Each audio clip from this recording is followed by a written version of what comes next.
मंदिराला कसं सांगावं त्याला कळत नव्हतं, पण तिला सगळं सांगावं लागणार होतं.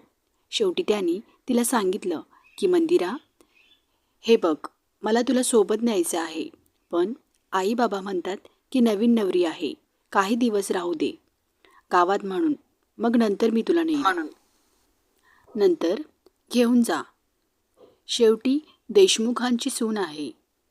गावातल्या आयाबाया येतील तिला बघायला, काही पाहुणे मंडळी पण येतील, तर राहू दे.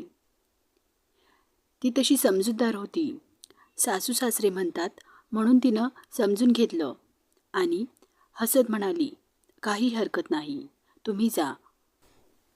चेहऱ्यावर जरी हसू असलं तरी मन मात्र नाराज झालं. पण काय करणार, आता लग्न झालं होतं तर कोणतीही गोष्ट तिला समजून घ्यावी लागणार होती. आणि तसंही लग्न झालं की बाईचं आयुष्यच बदलतं. लग्नाआधीसारखं जगण्याची, मुक्तपणे वावरण्याची या सर्व गोष्टी कदाचित विसराव्या लागतील असे तिला वाटू लागलं. सर्व विसरून ती आपली बॅग अनपॅक करू लागली आणि राजला काय हवं काय नको हे विचारून बॅग भरू लागली. तेवढ्यात सासूबाईंचा आवाज आला, इकडे ये. सासूबाईंची हाक ऐकून तशीच धावत आली. किती वेळ खोलीतच राहशील का? किती काम पडले आहेत, ती कोण उरकणार? अगं, राज आज जाणार आहे, त्याच्यासाठी काहीतरी बनवून ठेव. हे काय, डोक्यावरचा पदर कुठे गेला?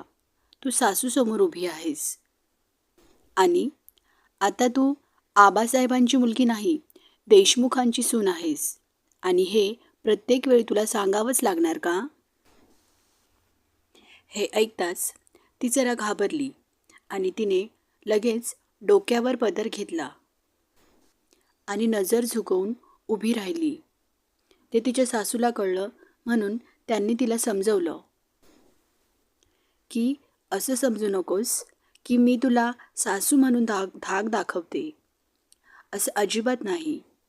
पण सुनेने कसं वागायचं, काय करायचं, आपल्याला काही रीत परंपरा आहे, त्या तुला पाळाव्याच लागणार. हे सगळं ती निमूटपणे ऐकत होती. शेवटी करणार तरी काय? नवीन नवरी होती, काही बोलूही शकत नव्हती. तिने होकारार्थी मान हलवली आणि स्वयंपाकघरात निघून गेली. आता खऱ्या अर्थाने तिला सासरी आल्याचं जाणवत होतं, पण ते विसरून तिने राजसाठी छान छान पदार्थ बनवले आणि पटापट रात्रीचे जेवण बनवले. जेवायची वेळ झाली, सगळे जेवायला बसले. तिने सगळ्यांसाठी ताट वाढली. जेवण झालं, सगळे झोपायला गेले. तिचं जेवण झालं आणि तिने सगळं आवरून ती पण झोपायला गेली. राज तिचीच वाट पाहत होता. त्याला सकाळीच निघायचं होतं म्हणून 2 क्षण बायकोशी बोलावं म्हणून तो जागी होता. राजला जागं बघून तिने त्याला विचारलं, अहो, तुम्हाला उद्या लवकर जायचं ना, मग असे जागे का? झोपा. त्यावर राज तिचा हात हातात घेऊन म्हणाला, अगं हो, आधी बस तर, मला तुझ्याशी बोलायचं आहे, म्हणून मी जागा आहे. उद्या मी जाणार, मग आपल्याला कुठं असं बोलायला मिळणार? आणि त्याच्या गप्पा सुरू झाल्या. गोष्टीत मागाशी झालेलं काय म्हणणार म्हणून त्याने तिला समजवलं की आई बाबा जुन्या परंपरेला मानतात, पण मला पटत नाही. पण मी तरी काय करू? तसं ते छान आहेत, जास्त विचार करू नको. बरं चल, झोप आता, मीही झोपतो.